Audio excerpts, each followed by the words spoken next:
Hi everyone, I'm Crystal Lu. Welcome to part 1 of the Lentor Central Residence review. Today we are addressing the big question: is Lentor Central Residence a safe bet? With the successful launches of ATA and PATA Residence, what can we expect from this? Let's explore. Here is what we will cover today: the upcoming government land sales, a closer look at Lentor's transformation and an overview of the project, and lastly, the top 4 key reasons why this matters to you. Many may not be familiar with Lentor yet, and honestly I wasn't familiar with it either until I went nearby, so let's explore together and see if this is a hidden gem you don't want to miss. For the upcoming government land sales, 4 more in green color have been confirmed and successfully bid by developers. Meanwhile, the 3 in blue are still on the reserve list, meaning they are not confirmed yet. So, what are the tender prices for the 4 confirmed sites? Here are the confirmed tender prices from developers along with sites opening for bidding soon. It looks like more sites will be coming to the west. If you are staying in the west, this could be an opportunity you don't want to miss. In 2025, there are 32 new launches with 12,850 units, but not many of these are in the OCR. In fact, there are only a few like Lentor Central Residences, ATA, PATA Residences, and more.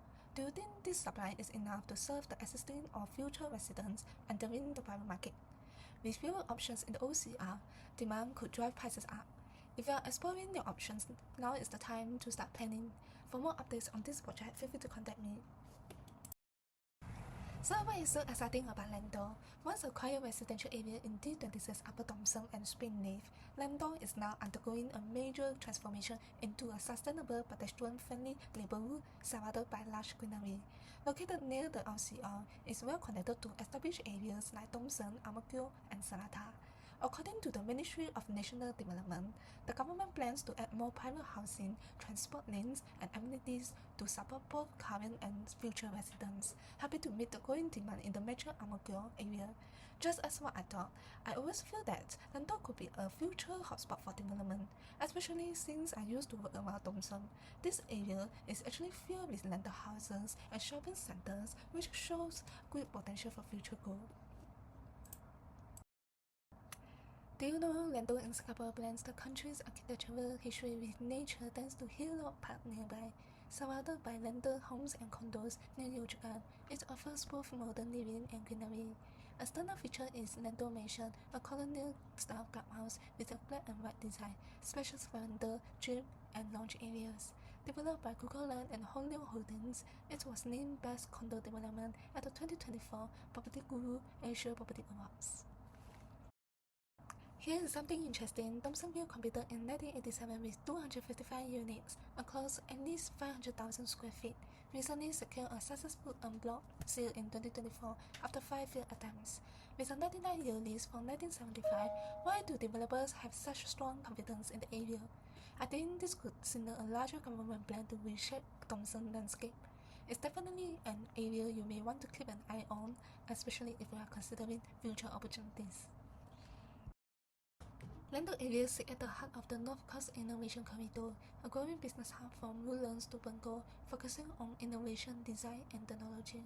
The Salata Regional Centre is set to grow, possibly doubling the size of the Japanese Regional Centre.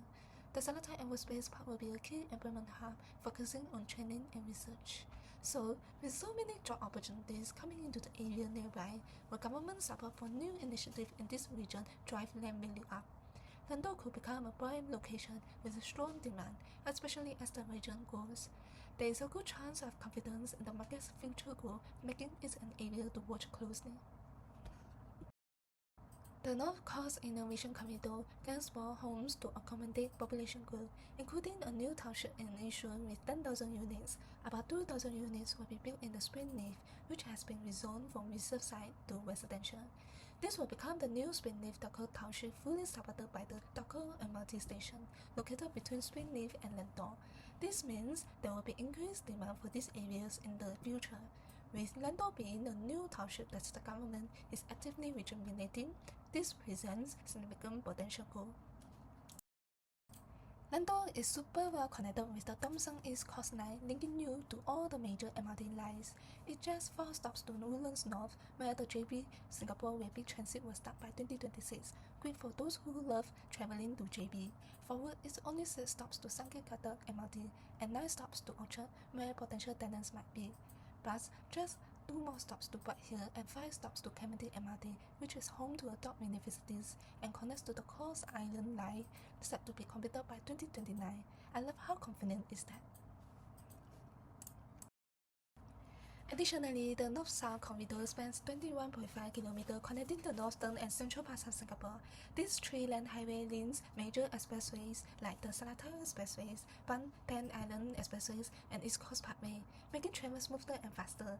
For me, I don't travel much by bus or MRT, as I often taking a cab for work, so having easy access to PRE and ECB is really important for me.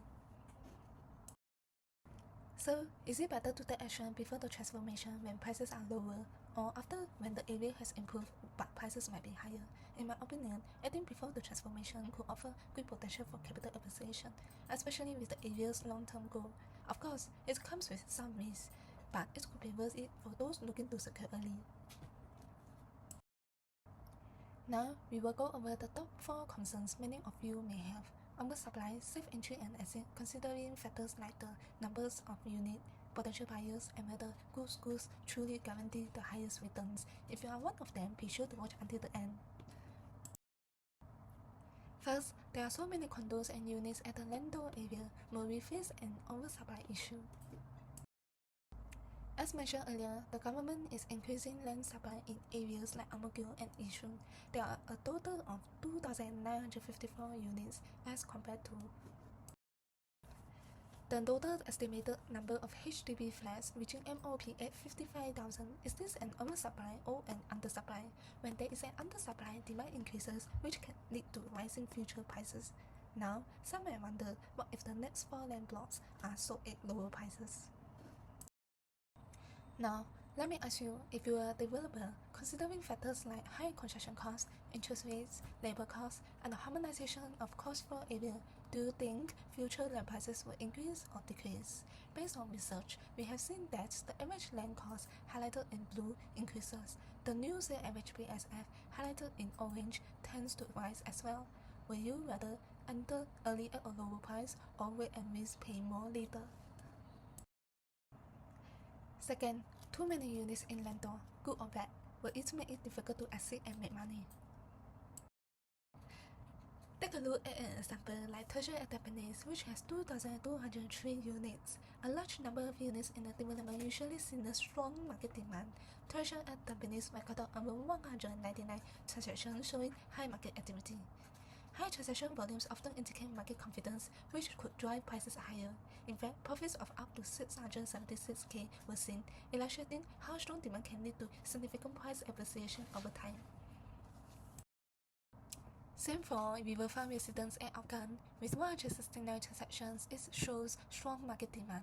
High transaction volumes like this often drive price growth, as seen with profits of up to 810k.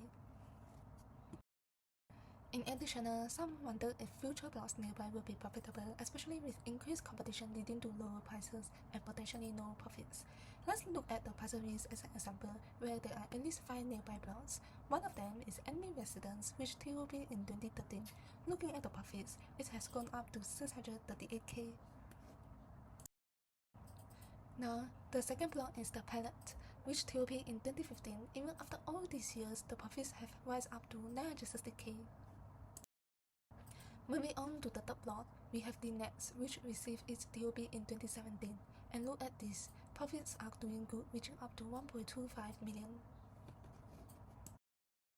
Lastly, we have Coco Bonds, which TOP in 2018. Even now, profits are still up to 947k. So, do later plots impact each other? The interesting thing is, despite the number of nearby developments, these later plots continue to see strong returns. This suggests that demand remains high and the area continues to hold its value even as more properties are built. It's an example of how the overall market location and demand continue to influence profitability. Some may ask, who will be our potential buyers if we plan to exit in the future? Buyers typically come from areas like Bengal, Sengkang, Ang Mo Kio, Bishan, Thomson, Woodlands, and Yishun and Sembawang. But why would they choose to move to Lentor? Buyers are attracted to Lentor for its prime location, offering excellent connectivity, amenities, and future growth potential, much like Toa, which is well connected to 3 expressways, SLE, CTE, and TBE, making travel more convenient. Lentor also has a steady pool of HDB upgraders, especially from nearby areas, making it a potential hotspot for future buyers. Many of these upgraders have a strong financial capacity cashing out from their existing homes. With Lentor's prime location, improved connectivity, and growing amenities, it will be an attractive choice for those looking to upgrade to private property while staying close to familiar surroundings. So, when is the right time to exit? Reason why I'm sharing this is I feel it's important for you to understand. This is a summary of the transformation timeline and the targeted completion dates. In most cases, property values rise steadily as development progress, particularly when key factors like new MRT stations, business hubs, and lifestyle amenities are completed. If you ask me, the best time to exit is often before the peak, when demand is high and supply is still limited. Waiting until everything is fully developed might mean prices have already hit their highest point, making it slow to maximize your gains. It's all about knowing when to capitalize on growth before it's too late. Thirdly, do good schools always guarantee the highest returns? Some may think that without a top school nearby, no one will buy their property in the future, but is that really true?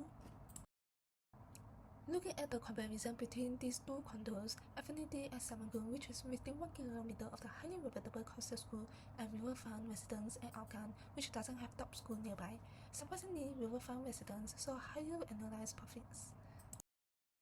Similarly to the comparison between One North Eden, located within 1 kilometer of Fairfield Methodist School, and Normanton Park, which has no top schools nearby, Normanton Park still saw higher annualized profits. Why? Because property value isn't just about schools, location, connectivity, and future development potential play a huge role in driving demand and prices. Today, buyers prioritize convenience and accessibility just as much as school. So, does no good school nearby mean no one will buy your property? Not at all.